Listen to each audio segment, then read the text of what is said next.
Hello everyone, welcome to वेदी scholar classes.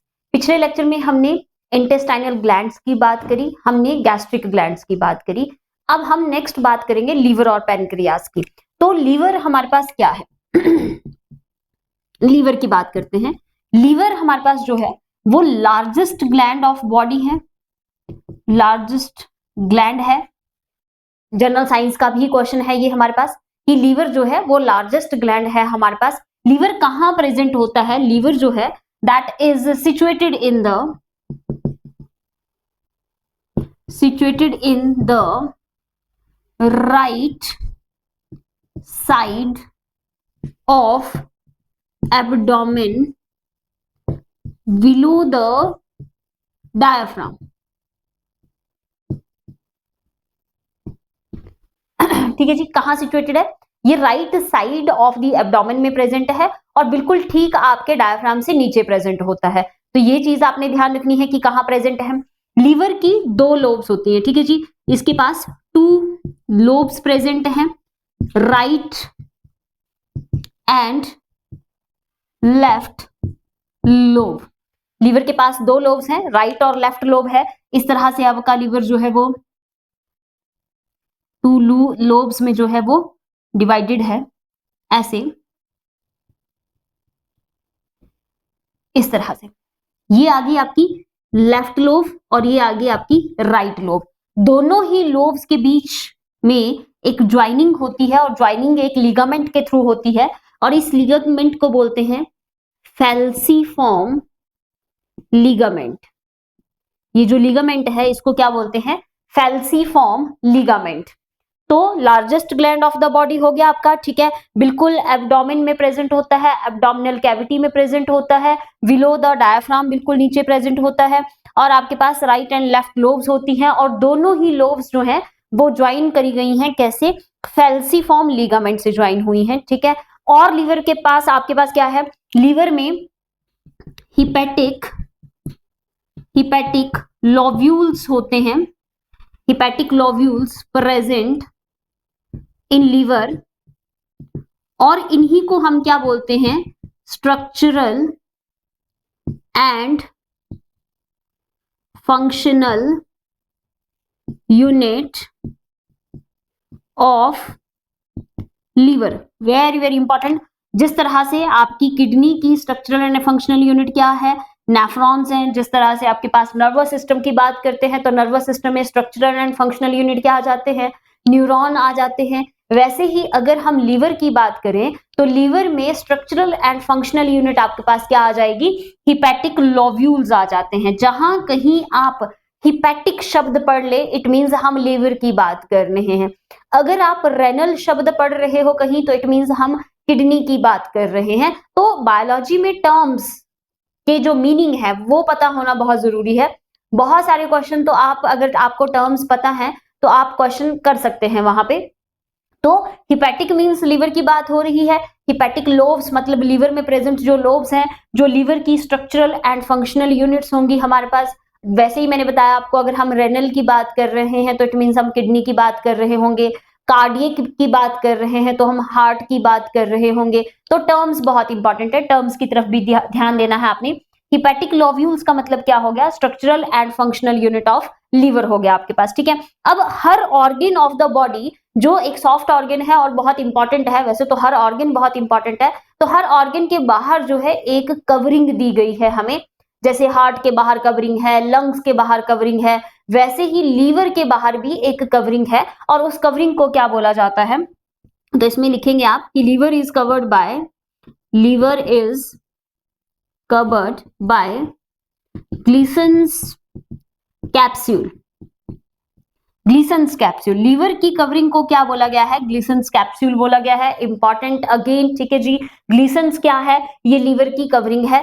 तो liver की कवरिंग को क्या बोलते हैं? ग्लीसन्स कैप्सूल बोलते हैं। ध्यान देना है, याद रखना है आपने ये, ठीक है। नेक्स्ट चलिए, नेक्स्ट हमारे पास क्या है? हम देखते हैं एक स्ट्रक्चर को, जैसे हम नेफ्रॉन के स्ट्रक्चर को देखते हैं वैसे ही हम जो है लीवर में किसको देखेंगे? हिपैटिक लोब्यूल के स्ट्रक्चर को देखते हैं कि हिपैटिक लोब्यूल्स में क्या क्या चीजें प्रेजेंट हैं। चलिए, स्ट्रक्चर ऑफ हिपैटिक लोब्यूल, कहां पे जो है वो आपके हिपेटोसिस्ट सेल्स प्रेजेंट हैं। हिपेटोसिस्ट सेल्स जो है वो क्या करते हैं, आपके पास जो है वो कुफर्स सेल कहाँ प्रेजेंट है, ये बहुत इंपॉर्टेंट चीजें हैं, तो इस चीज को देखते हैं। Structure of hepatic lobule, structure of hepatic lobule में देखना है आपने किस तरह से इसका स्ट्रक्चर बनने वाला है।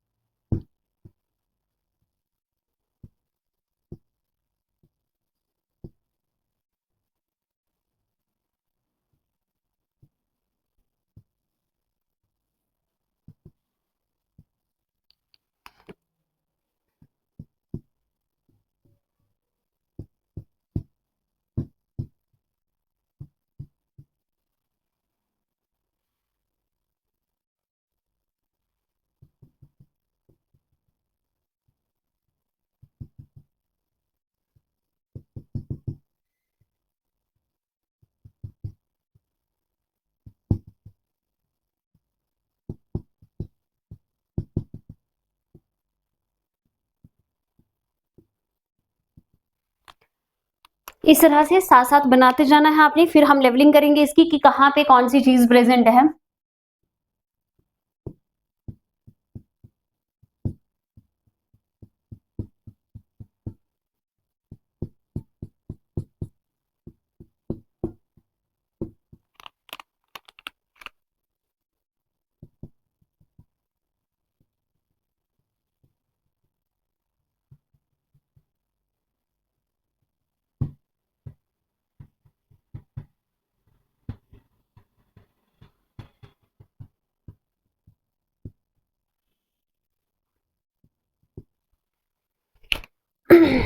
चलिए लेवलिंग करते हैं, कहाँ कहाँ पे कौन कौन सी चीज प्रेजेंट है। चलिए, ये आपके पास जो मैंने ब्लू कलर के लंबे लंबे से सेल्स बनाए हैं, इनको बोलते हैं हिपेटोसाइट्स। ठीक है, ये क्या है, हिपेटोसाइट्स है। ये जो मैंने रेड कलर के बनाए हैं, ये हैं आपके कुफर्स सेल। कुफर्स सेल बहुत इंपॉर्टेंट है, कुफर सेल्स। ठीक है, कुफर सेल के नीचे ही लिख लीजिए, ये फेगोसिटिक सेल्स होते हैं। ठीक है, फेगोसिटिक इनका नेचर है, फेगोसाइट है ये। हमारे पास क्या करेंगे, जो भी आपके डेड आरबीसी, डब्ल्यूबीसी या कोई और माइक्रो ऑर्गेनिज्म प्रेजेंट है, तो उसको क्या करते हैं, ये इनगल्फ करते हैं। फेगोसिटिक सेल्स हैं हमारे पास ये। ठीक है, फिर आपके पास आ जाएंगे ये जो मैंने ग्रीन कलर की बीच में लाइंस बनाई हैं, इनको बोलेंगे बाइल कैनालिकुलाई। ठीक है जी, बाइल कैनालिकुलाई। फिर आपके पास ये जो सेंटर में है, इसको हम बोल देते हैं central lobe, that is central lobe. तो इतनी सी चीजें आपने इसमें याद रखनी है। ये स्ट्रक्चर है किसका, हिपैटिक लोब्यूल का। हिपैटिक लोब्यूल में ये आ जाते हैं हिपेटोसाइट सेल्स, जो क्या करेंगे, जो बाइल प्रोडक्शन करते हैं। फिर आपके पास आ जाते हैं ये रेड कलर के कुफर्स सेल्स, जिनको मैंने बता दिया ये फेगोसिटिक नेचर के होते हैं और बहुत इंपॉर्टेंट है, आया हुआ क्वेश्चन है पहले। देन आपके पास आ जाते हैं ये जो मैंने ग्रीन कलर की लाइंस लगाई हुई हैं, इनको बोलते हैं बाइल कैनालिकुलाई। ठीक है, ये क्या करती हैं, ये जो बाइल सिक्रीट किया जाएगा बाय द हिपेटोसाइट सेल्स, उसको कैरी करती हैं, उसको आगे लेके जाती हैं। आपको पता है गॉल ब्लैडर में लेके जाना है, वहीं पे सारा प्रोसेसिंग जो है वो बाइल की होगी, तो कौन लेके जाएगा, बाइल कैनालिकुलाई लेके जाएंगे। ये इंपॉर्टेंट है। अब आपको पता है मेन काम जो है आपके लीवर का वो क्या रहता है, वैसे तो बहुत सारे फंक्शंस है लीवर के, वो करेंगे हम अलग से, लेकिन अभी हम डाइजेशन की जैसे बात कर रहे हैं, तो डाइजेशन में मेन काम क्या है, बाइल प्रोडक्शन करना। लीवर का मेन काम क्या है, बाइल प्रोडक्शन करना। तो बाइल जूस जो प्रोड्यूस किए जाते हैं लीवर में, उनमें क्या क्या प्रेजेंट होता है, बाइल जूस में क्या क्या चीजें जो हैं वो प्रेजेंट रहेंगी। तो कुछ बाइल सॉल्ट होते हैं और कुछ बाइल पिगमेंट्स होते हैं। Bile salt and bile pigments जो हैं वो प्रेजेंट होते हैं किसमें, बाइल में। ठीक है, तो आपके पास बाइल सॉल्ट जो है वो कौन कौन से सॉल्ट प्रेजेंट रहते हैं, सबसे पहले आपके पास आ जाएगा सोडियम टॉर्कोलेट। सोडियम टॉर्कोलेट इंपॉर्टेंट, सबसे पहला जो सॉल्ट आ गया वो क्या आ गया आपके पास है, सोडियम टॉर्कोलेट। ठीक है, दूसरा आपके पास आ जाएगा सोडियम ग्लाइकोलेट। सोडियम ग्लाइकोलेट, ठीक है। और तीसरा आपके पास क्या आ जाएगा, सोडियम बाइकार्बोनेट, सोडियम बाइकार्बोनेट। ये तीन सॉल्ट जो है वो बाइल में प्रेजेंट होते हैं। वेरी वेरी इंपॉर्टेंट, यहां से भी क्वेश्चन एक बार आया हुआ है टीजीटी में, ध्यान देना, ठीक है। तो बाइल सॉल्ट में सोडियम टॉर्कोलेट प्रेजेंट है, सोडियम जो है वो ग्लाइकोलेट प्रेजेंट है और सोडियम बाइकार्बोनेट प्रेजेंट है आपके पास। और इस सोडियम बाइकार्बोनेट की वजह से ही जो बाइल की पीएच है वो 8 के आसपास की होती है, ठीक है। 8 पीएच मोस्टली इतनी ही रहती है, ठीक है। तो किसकी वजह से है, सोडियम बाइकार्बोनेट की वजह से इसका अल्केलाइन मीडियम जो है वो होता है हमारे पास। अगर मैं बाइल पिगमेंट्स की बात करूं तो दो तरह के बाइल पिगमेंट्स प्रेजेंट है, एक होगा बिलीरुबिन्स एंड विलीवर्डिन्स, ठीक है, बिलीरुबिन्स और दूसरे क्या आ जाएंगे, विलीवर्डिन। ये दो पिगमेंट्स जो हैं वो इसमें प्रेजेंट होते हैं। बाइल पिगमेंट कौन कौन से हैं, विलीरुबिन्स एंड विलीवर्डिन्स होते हैं। और ये कहां से प्रोड्यूस होते हैं, बाइल में ये पिगमेंट्स कहां से आ रहे हैं, तो ये प्रोड्यूस होते हैं, produced by the destruction of RBC. आपको पता है आरबीसी का जो लाइफ स्पैन है वो 120 दिन का है। जब आरबीसी 120 दिन के बाद जो है वो स्प्लीन में चले जाते हैं तो उनको पूरा प्रोसेस किया जाता है, उनमें से पिगमेंट्स अलग किए जाएंगे, बाकी चीजें अलग की जाएंगी। तो वो जो बिलीरुबिन्स एंड विलीवर्डिन्स हैं ये कहां से मिल रहे हैं हमें, वही आरबीसी आपके जिनको हम जिनकी डिस्ट्रक्शन करी जा रही है, जिनको खत्म किया जा रहा है बॉडी में, वहीं से आपको बिलीवर्डिन्स और बिलीरुबिन्स जो है वो मिलते हैं। तो ये बात होगी हिपैटिक लोब्स की हमारे पास, ठीक है। और बाइल जूसेस की कि उसमें बाइल सॉल्ट होते हैं, कौन कौन से बाइल सॉल्ट हैं, और बाइल पिगमेंट की बात होगी हमारे पास। अब बाइल प्रोडक्शन किसने किया है, तो बाइल प्रोडक्शन किया है आपके पास लीवर ने। और बाइल जो है वो स्टोर कहाँ होता है, तो बाइल स्टोर होता है आपके गॉल ब्लैडर में। तो चलिए, गॉल ब्लैडर में क्या क्या चीजें होंगी, एक तो बाइल स्टोर होता है और दूसरा जो है बाइल की कंसंट्रेशन जो है वो कहाँ होती है, कंसंट्रेटेड उसको कहाँ बनाया जाता है, ये भी आपके गॉल ब्लैडर में ही किया जाता है। दोनों ही क्वेश्चंस इंपॉर्टेंट हैं, वेरी वेरी इंपॉर्टेंट, कि स्टोरेज ऑफ बाइल कहाँ होता है और कंसंट्रेशन ऑफ बाइल जो है वो कहाँ पे होता है, ठीक है। तो अगला हमारे पास जो ऑर्गन है that is gall bladder. Gall bladder, gall bladder में आपके पास जो है वो क्या होगा, इसकी जो कैपेसिटी है वो कितनी है, इसकी कैपेसिटी 30 to 50 ml है, ठीक है। कैपेसिटी कितनी है, 30 to 50 ml। क्या किया जाता है इसमें स्टोरेज ऑफ बाइल किया जाता है, और दूसरा आ जाएगा आपके पास कंसंट्रेशन ऑफ बाइल इंक्रीज की जाती है, कहां पे, आपके गॉल ब्लैडर में। कहां पे करी जाएगी, गॉल ब्लैडर में करी जाएगी। तो इंपॉर्टेंट है कि 30 to 50 ml गॉल ब्लैडर की कैपेसिटी होती है। स्टोरेज कितना, स्टोरेज ऑफ बाइल कहां किया जाता है, गॉल ब्लैडर में किया जाता है। और कंसंट्रेशन ऑफ बाइल जो है वो कहां इंक्रीज की जाती है, ये भी आपके गॉल ब्लैडर में ही किया जाएगा। तो ये इंपॉर्टेंट है। फंक्शंस ऑफ लीवर देख लेते हैं, बहुत इंपॉर्टेंट है यहां से। Functions of liver, functions of liver, liver के क्या क्या फंक्शंस हैं। तो सबसे पहले तो लीवर बाइल प्रोड्यूस करता है, पहला फंक्शन तो यही आ गया, बाइल प्रोडक्शन होता है, ठीक है। ये आपके पास 750 to 1000 ml के अराउंड जो है वो क्या किया जाता है, एक दिन में बाइल को प्रोड्यूस किया जाता है। 750 to 1000 ml के आसपास जो है वो बाइल प्रोडक्शन की जाती है। देन आपके पास स्टोरेज ऑफ फैट किया जाता है। फिर इनके पास जो है वो कुफर्स सेल हैं, जो क्या करते हैं, कुफर्स सेल क्या करेंगे, अभी मैंने बताया कि ये फैगोसिटिक नेचर के होते हैं, तो फैगोसाइटोसिस करेंगे, इंपॉर्टेंट है आपके पास।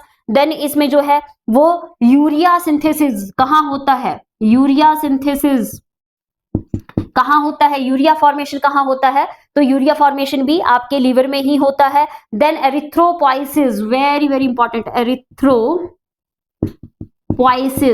एरिथ्रोपोइसिस का मतलब क्या हुआ, formation of RBC, formation of RBC भी लीवर में किया जाता है, लेकिन कब किया जाता है, ओनली इन एम्ब्रियोनिक स्टेज। ठीक है, जब हम एम्ब्रियोनिक स्टेज में हैं, जब हम एक एम्ब्रियो हैं, आरबीसी की फॉर्मेशन जब करवानी है तो कहां पे होगी? आपके लीवर में होगी। बहुत इंपॉर्टेंट काम है। बाइल प्रोडक्शन करते हैं, स्टोरेज ऑफ फैट करते हैं, यूरिया प्रोडक्शन करते हैं, एरिथ्रोपोइसिस करते हैं, फिर आपके पास जो है कुफर सेल्स इनके पास प्रेजेंट है तो ये फेगोसाइटोसिस भी करते हैं। और हमारे पास क्या क्या जो है वो लीवर के काम है, तो और भी आप लिख सकते हैं, बहुत इंपॉर्टेंट है। Secretion of heparin. आपको पता है हिपेरिन एक नेचुरल एंटीकोगुलेंट है।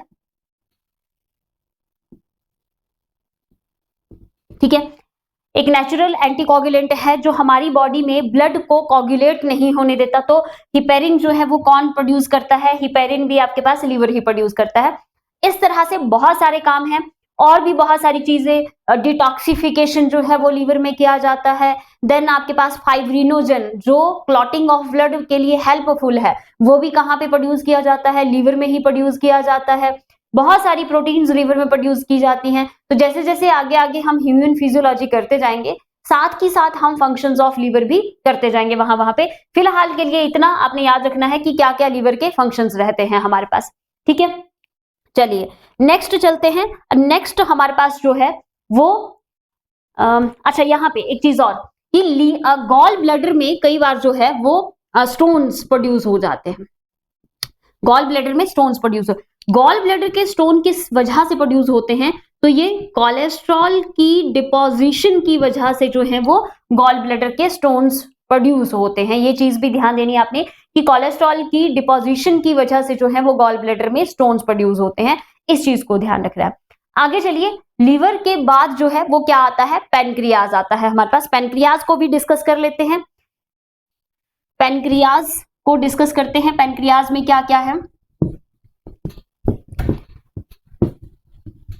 पेनक्रियाज आप लोगों को पता है, पेनक्रियाज एक ऐसा ऑर्गन है हमारा जो एंडोक्राइन और एक्सोक्राइन दोनों की तरह क्या करता है? बिहेव करता है। तो पेनक्रियाज एक ऐसा पोर्शन है, ऐसा ऑर्गन है जिसको हम हिटेरोक्राइन ग्लैंड बोल सकते हैं। हिटेरोक्राइन ग्लैंड बोल सकते हैं। ये एंडोक्राइन ग्लैंड की तरह भी बिहेव करता है और ये एक्सोक्राइन ग्लैंड की तरह भी बिहेव करता है। अब आपके पास जो है वो कुछ पोर्शंस रहेंगे, है ना, जैसे एक ऑर्गन है, अब पेनक्रियाज तो एक ऑर्गन है, तो पेनक्रियाज का कुछ पोर्शन जो है वो एक्सोक्राइन की तरह बिहेव कर रहा है, कुछ पोर्शन जो है वो एंडोक्राइन की तरह बिहेव कर रहा है। तो कौन सा पोर्शन एक्सोक्राइन की तरह बिहेव करता है, कौन सा पोर्शन जो है वो एंडोक्राइन की तरह बिहेव करता है? तो कुछ टिश्यू हैं जिसको बोलते हैं इजलेट्स ऑफ लैंगरहैंस। इजलेट्स ऑफ लैंगरहैंस ये जो है वो एंडोक्राइन की तरह बिहेव करता है। और कुछ सेल्स हैं हमारे पास, सेल्स ऑफ एसिनी। ठीक है, ये जो है वो कैसे बिहेव करते हैं? एक्सोक्राइन की तरह बिहेव करते हैं। अब मैंने आपको डाइजेशन शुरू करने से पहले एक्सोक्राइन और एंडोक्राइन के बारे में डिफरेंस बता दिया था कि जो एंडोक्राइन होते हैं वो डक्टलेस ग्लैंड्स होते हैं और जो एक्सोक्राइन होते हैं वो डक्ट वाले ग्लैंड्स होते हैं हमारे पास। एक्सोक्राइन बेचारे शरीफ थे तो काम बहुत सारे दिए थे उनको, एंजाइम प्रोड्यूस करने थे, बाकी सिक्रीशन बॉडी में सारी वही करते हैं। और जो एंडोक्राइन थे वो थोड़े चालाक थे तो उन्होंने बोला हम सिर्फ हार्मोन्स प्रोड्यूस करेंगे। तो ये चीजें मैंने आपको पहले क्लियर करवा दी थी। अब इजलेट्स ऑफ लैंगरहैंस जो है वो बिहेव्स लाइक एंडोक्राइन टिश्यू है ये एक, तो इसके कुछ सेल्स हैं। पहले सेल है अल्फा सेल्स, फिर आ जाएंगे आपके बीटा सेल्स, फिर आ जाते हैं आपके डेल्टा सेल्स और फिर आपके पास आ जाते हैं पीपी सेल्स। ठीक है, ये चार तरह के सेल्स इस टिश्यू में प्रेजेंट है। इनकी अपनी अपनी सिक्रीशन है, कुछ कुछ हार्मोन सिक्रीट करते हैं। और सेल्स ऑफ एसिनी, ठीक है, ये एक्सोक्राइन है तो ये बेचारे पैनक्रियाटिक जूसेस सिक्रीट करते हैं जिनमें क्या होते हैं? बहुत सारे एंजाइम्स। शरीफ हैं, बहुत सारा काम दिया है इनको, बड़े सारे एंजाइम प्रोड्यूस करने के लिए इनको दिए गए हैं। तो अब जो अल्फा सेल्स हैं वो क्या प्रोड्यूस करते हैं? अल्फा सेल्स कौन सा हार्मोन प्रोड्यूस करेंगे? ग्लूकागॉन। इंपॉर्टेंट है ग्लूकागॉन। बीटा सेल्स का काम क्या है? इंसुलिन प्रोड्यूस करना, वेरी वेरी इंपॉर्टेंट। इंसुलिन कौन प्रोड्यूस करता है? पैनक्रियाज के बीटा सेल जो हैं वो आपके इंसुलिन प्रोड्यूस करते हैं। देन आपके पास आ जाएगा डेल्टा सेल्स। डेल्टा सेल क्या प्रोड्यूस करेंगे? Somatostatin,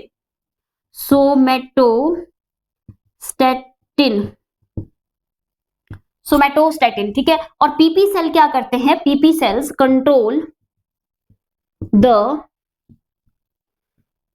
secretion of pancreatic juices. Important. Glucagon कौन सिक्रीट करेगा? अल्फा सेल करेंगे। बीटा सेल्स क्या करते हैं? इंसुलिन सिक्रीट करते हैं। डेल्टा सेल्स क्या करते हैं? सोमेटोस्टेटिन सिक्रीट करते हैं। और पीपी सेल्स क्या करते हैं? They control the secretions of pancreatic juices. Sorry. और आपके पास जो है सेल्स ऑफ एसिनी जो है ये पैनक्रियाटिक जूसेस जो है जिसमें बहुत सारे एंजाइम्स रहेंगे उनको सिक्रीट करते हैं। तो अब देख लेते हैं कौन कौन से एंजाइम्स हैं, क्योंकि डाइजेशन में तो एंजाइम्स ही हमारे लिए इंपॉर्टेंट है। तो इसमें कौन कौन से एंजाइम्स हमारे पास रहते हैं? सबसे पहला एंजाइम आ जाएगा, जैसे हमने माउथ में पढ़ा था कि कार्बोहाइड्रेट 30% डाइजेशन शुरू हो जाती है सलाइवरी अमाइलेज से। तो 70% जो कार्बोहाइड्रेट्स हैं वो कहाँ से डाइजेस्ट होना शुरू होते हैं? पैनक्रियाज में। तो यहाँ पे एक एंजाइम रहेगा that is pancreatic amylase. Pancreatic amylase जो किस चीज की सिक्रीशन के लिए इंपॉर्टेंट है? That is important for digestion of 70% carbohydrates, ठीक है। प्रोटीन्स की डाइजेशन के लिए 3 एंजाइम्स हैं हमारे पास। कौन कौन से? पहला आ जाएगा ट्रिप्सिनोजन, ठीक है। दूसरा आपके पास आ जाएगा कार्बोक्सी पेप्टाइडेजेस, ठीक है, कार्बोक्सीपेप्टाइडेजेस। और फिर आपके पास तीसरा जो है वो तीसरा क्या आ जाएगा? That is chymotrypsinogen,